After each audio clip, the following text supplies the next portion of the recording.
Am I the butthole for telling my stepdaughter that she does not have to hug the disabled boy in her class?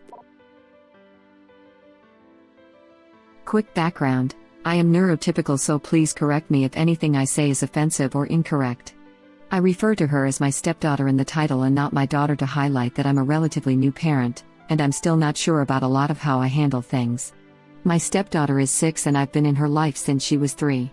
Last year, pre-COVID, my SD was involved in a kids' theater group for fun. We had her pick one weekly activity to join, expecting a sport. She's very into football lol, but she surprised us. We used to go 1 to 2 times a week. There is a boy in her class who I will call John. John is neurodivergent, though I'm not sure exactly what his disabilities are. He has a lot of aggression and is easily overstimulated. His mom expressed that she was trying to get him more comfortable around other kids so she could feel okay starting him in kindergarten. John would spit, slap and pull hair. These actions were always either immediately disciplined, or stopped before they could even happen, by his mom, who seemed to be a vigilant and caring parent. On Valentine's Day, she had John bring in cards for everyone in the group. She had him go around and hand the cards personally, and either give a fist bump, high five or hug. With most of the girls he'd hug them and even give them a small cheek kiss. I could see my daughter starting to panic. She hates being touched. She has some sensory issues herself and barely lets even me or her father kiss goodnight, hug hello. I told her not to worry, and if she didn't want a hug she could say so. Her eyes got wide and teary and she asked if I could tell him for her. I said, why don't you try first? If you can't, I'll always help you. When he came up to us with the card, my daughter took it and said the gentlest, squeakiest little no I've ever heard when he went to hug her. He either didn't hear or didn't realize what she wanted, so I placed my hand on her shoulder and pulled her back toward me, saying thank you so much, John. SD does not want a hug. His mother looked like she'd been slapped. Her face went red and then she was the one tearing up. She rushed John away and shot a thanks, that's great. That's just really great. Behind her as she went with him to the other side of the room. The other parents, mostly moms, totally took her side, and did not chat with me much for the few weeks we still met for theater after the incident. I was pretty much a pariah. I was very much viewed as the grown-ass woman who just bullied a disabled child. My daughter was very apologetic, which broke my heart. I was helping her in the car and she said, I'll just hug him next time, okay? I do not want her to ever think she has to adjust her boundaries for anyone. But I have so much sympathy for that young mom who was just trying to help her son and can't help but feel like I threw a wrench in it. AITA? NTA. And I will likely get downvoted for this, but while I sympathize with John and his mother, I think this is an extremely poor precedent to set. He should not be taught to expect that sort of physical contact from his female classmates, as they have every right to their own bodily autonomy and shouldn't feel pressured to say yes, especially at only 6 years old. I feel similarly. The small kiss on the cheek is too much too. I would have been unable to say no at that age, but would have felt incredibly uncomfortable with that. Not the butthole. Especially if he's been aggressive to the other kids before, it would be completely reasonable not to want a hug and kiss from him even if all other factors were removed. Not to mention that it sounds like John specifically hugged/kissed the girls, but gave the boys fist bumps or high fives. It reflects uncomfortably on how John is being taught to feel entitled to women's bodies in particular. I think that is something women have to deal with early on, and it royally sucks for us. We have to learn to set boundaries males often take for granted. Girls are pressed to just give him a chance, even when we aren't attracted to the guy. We also teach women that our space and such is more malleable, although it isn't.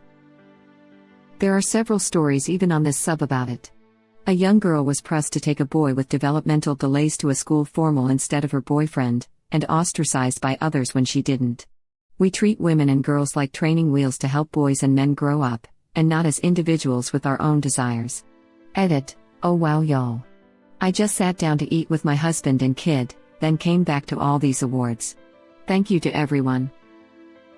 We treat women and girls like training wheels to help boys and men grow up, and not as individuals with our own desires. A Redditor who deserves her own TED Talk.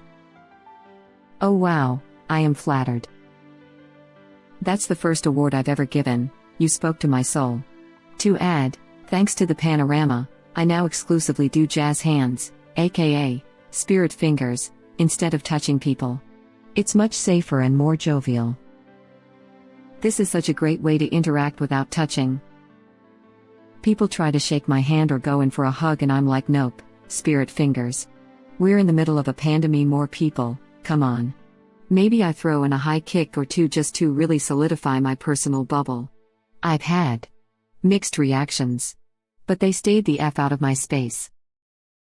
Go for it. And let us know when it's being broadcast. You should check out the manic pixie dream girl stereotype/trope, it's exactly this. For a long time we've accepted and thought it okay for men to use women along their journey to a better self, not remembering those women have their own lives to lead to, not just act as a prop for a male's life story. So true. I saw a TikTok of a trope of perfectly qualified women in film who train the man, who is somehow dubbed the one, or whatever, to take their job. The image that came to mind the second I saw this was Trinity and Neo in The Matrix. Yup. That was one primary example they used. Ant-Man is another one, they sort of make it right with Ant-Man and the Wasp. My example for this trope is always the Lego movie, haha. But at least it tells the average guys amongst us not to worry, despite being completely inept they are still special and could totally steal Batman's girlfriend. I love how Eternal Sunshine of the Spotless Mind deconstructs it too. Most guys think that I'm a concept, or I complete them, or I'm going to make them alive. But I'm just a effed up girl looking for my own peace of mind. Don't assign me yours. I'm actually neurodivergent myself, and the difference in what men and women like me get away with is astounding sometimes. Whenever someone brings up that trope, I have to post this poem by Olivia Gatwood. It deconstructs it so perfectly. Web link. I swear the Venn diagram of people that believe this attitude on women and the people that believe they're entitled to a woman's attention is very nearly a circle. Yup. I remember in high school there was one guy in my class who was neurodivergent and basically called me ugly in front of my friend when we were doing a project. We had to take photos of ourselves and put it into a fantasy environment, made up or existing was permitted. Then literally on the same day he asked me out. I said no because 1. I wasn't interested in him or just dating period at that age, I truly didn't and still don't see the point, and 2. Didn't really want to go out with someone who made me feel unattractive. When I told this to some of my family members they actually felt bad for the boy that I rejected because I rejected someone who was neurodivergent. Like I'm not going to go out with someone unless it's on my terms. Why should I go out with someone I'm not attracted to? This reminds me of my 2 vivid memory examples of this type of behavior. In HS, a friend had a big and public crush on me. For his history final project he wrote about the history of rock music, then performed a song he wrote about me, while kneeling at my desk. I was not attracted to him but was essentially bullied by all our friends to give him a chance, he's so sweet. I stood my ground, but it was painfully embarrassing and I can still picture that day vividly, 20 years later. My second example was about a month before I met my now partner. My mom was asking essentially why I was still single, had been for about 8 years at that point and was 32 years old at the time of this conversation. She said, what happened to those boys you used to go so karaoke with in college? Or all those guys you hang out with at X hobby? Didn't any of them want to date you? I looked at her and flatly said, yeah, Mom. Actually a few did try to date me. But the thing is, shouldn't me wanting to date them be important too? I had no romantic interest in any of them. I think it really shocked her because she was genuinely apologetic and reflective after. I wasn't mad, but glad she thought more about what that mindset implies. I find that too many people, usually men, just don't really respond to no. They just ignore me when I say no, like it means nothing. I have had a great deal of success when rejecting something unwanted by replacing my no with I do not consent to this. Example, I'm getting coffee on campus, guy walks up to me, chats for a second, then asks to pay for my drink. I don't want him to feel like I am indebted to him at all, so I reject his offer. He insists, I say no a second time, the barista, also a guy, chimes in telling me to accept it because it's a free cup of coffee. I say no a third time. Guy laughs it off as me being shy, and hands his card to the barista. I get so fed up I say in a stern voice I do not consent to this. I find it usually makes people a little uncomfortable, but at least my rejection actually gets respected. I theorize the reason behind that is that bringing up your lack of consent, Reminds the people that your consent is needed in the first place. It's worked pretty well for me so far, but I use it as a second choice, since it does kind of make everyone uncomfy. This is so important, and I'm a grown-up woman and I didn't know to do this. I will be telling my young daughter this story today. Thank you. Username checks out. I like you. Edit, not in that way. Makes me think of the poor girl Hey There Delilah was written about. While I love the song, the singer basically met this chick, who already was in a committed relationship, and told her he was going to write her a song. When it blew up, she received so much hate and incredulity for not wanting to dump her boyfriend for a guy she barely knew because of a song. Her own father even said, "What did you do to him?" I'm an unapologetic bitch now when someone tries to pull this entitlement crap on me. I spent too many years of my life just giving him a chance. I just gave him a chance. That ended in 5 years of abuse, culminating in him slapping me whenever I cried to snap me out of it. I tried to tell people, I tried to ask for help. They said it was because of his anxiety and he was just not in a good place right now. They were more okay with the idea of me being slapped around because I dared to be upset, than the idea of the guy with a visible birth defect having to deal with his own feelings. F. That. Noise. The way I see it, you didn't say no because he was neurodivergent, you said no because he was a butthole. He is not just his illness, and I am not just my gender. Yeah. Boys aren't taught to just give her a chance, are they? Similarly, if a guy were to hug another guy without his consent, he'd get his ass beat and no one would blink an eye. Not the butthole. Frankly, I'm shocked and ashamed of some of the comments here saying, NTA but she should have given a fist bump or high five instead, or NTA but you should have warned the mother ahead of time. F that noise. Your SD does not owe anyone physical contact of any kind, for any reason. No matter what.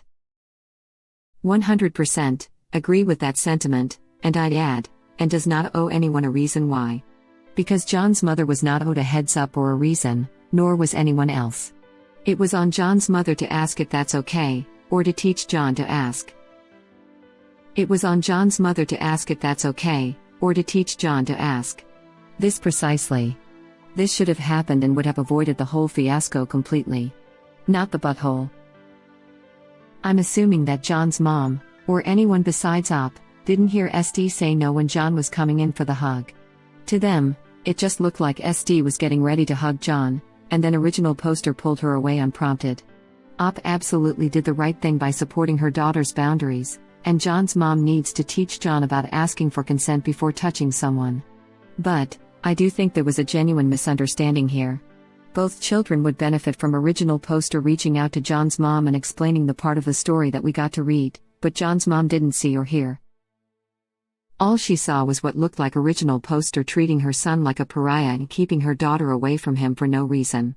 We all know that is not what happened, but John's mom does not, and John won't learn anything about respecting boundaries and consent if he goes on believing this incident was about prejudice or bullying against him. NTA Op. You absolutely did the right thing. But I do think a lot of good could come of explaining your actions to John's mom. Neither you nor your daughter were rejecting him. She doesn't like to be touched by anyone, and you were supporting her boundaries that only you heard and paid attention to. I do think there was a genuine misunderstanding here. Both children would benefit from original poster reaching out to John's mom and explaining the part of the story that we got to read, but John's mom didn't see or hear. My thoughts exactly. John won't learn anything about respecting boundaries and consent if he goes on believing this incident was about prejudice or bullying against him. Again, well said. It seems John's mom has not even considered the situation from the perspective of Ops SD. It would be helpful for both to be enlightened. Instead of freaking out, the other mom could have asked for clarification if that was the case. I'm sure original poster would have happily explained everything if not for the other mom throwing a tantrum for his son being told no. And one more thing, the other mom should teach her son to ask for permission instead of waiting for a no, which he ignored anyway. This is the thing that needs to be addressed with his mother. She needs to teach him to ask first, and then also that people have the right to say no. He should have asked, "Can I give you a hug or fist bump?" And then the kids say what they are comfortable with. If anything, they can also say no, but thank you for the card. I don't think he should have kissed anyone though, given he already has issues engaging with others appropriately, and he is now being taught he's entitled to physical, bordering on sexual, access to girls. Mom of autistics here. Original poster has just admitted to a right to advocate for her child as the other child's mother. Consent should be taught, regardless of needs/ability. Additionally, no one should have to disclose their reasons for not wanting contact. I work on teaching my son as well, who has autism. It is hard, but we still work on it because it is important for him to understand others can say no. I have an autistic teenage son, and bodily autonomy and consent are topics we discuss regularly. Parents can be good models here. I have SA trauma in my past, and I have a finite amount of touch time I can tolerate, even with my husband and children. So I communicate with them about these things, and respect their autonomy for hugs, snuggles, tickling, etc. I really think that respecting our children's autonomy helps them respect others' autonomy. This exactly. Exactly, why didn't the mother warn about the hugs and kisses beforehand? Thank you. No one is entitled to physical contact with another person. Teaching kids boundaries and how to stand firm in them is far too rare. We would never force another adult to hug someone they don't want to. Why do we do it to children? Take my poor man's gold, military medal. For sure. John's mom is trying to get him to the point where he can go to kindergarten. Does she expect the combination of a kid who expects hugs and kisses from girls, and is prone to aggression/physical violence if he doesn't get his way, is acceptable for a kinder teacher to deal with? Time for a frank conversation with John's mom, not that it's Op's job to do that. Usually when this is done, there's a sign and the person receiving points to an emoji for what they want: raised hand, fist, or multiplication sign. John's mom should have used a similar system so she can teach John to respect boundaries and have healthy interactions. Thank you for watching. Please subscribe to be the first to know about Red Rabbit Reader's new videos. If you like our videos, please like them on YouTube and share them with your friends. We welcome your comments below. Press to start another of our videos.